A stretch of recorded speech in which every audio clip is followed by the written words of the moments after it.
গায়েবী সাহায্য পেতে মাত্র 2 রাত একটি আমল করুন। অনেক সময় আমরা কঠিন বিপদে পড়ে যাই, একেবারে অসহায় অবস্থায় পড়ে থাকি, অনেকে ডিপ্রেশনে পড়ে যায়, কি করবে কিছুই বুঝতে পারে না। হতাশ হওয়া যাবে না। Never lose hope, never give up. মুমিন কখনো হতাশ হয় না, মুমিন কখনো আশা হারায় না। নিরাশ হয় কাফেররা, মুমিন কখনো হতাশ হয়ে যায় না। মুমিন সব সময় আল্লাহর উপরে ভরসা রাখে।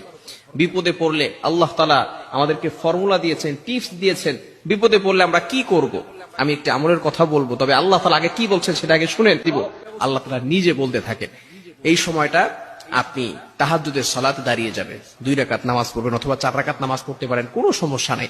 4 রাকাত নামাজ পড়ে এরপরে আপনি লা হাওলা ওয়ালা কুওয়াতা ইল্লা বিল্লাহিল আলিয়্যিল আযীম পড়বেন।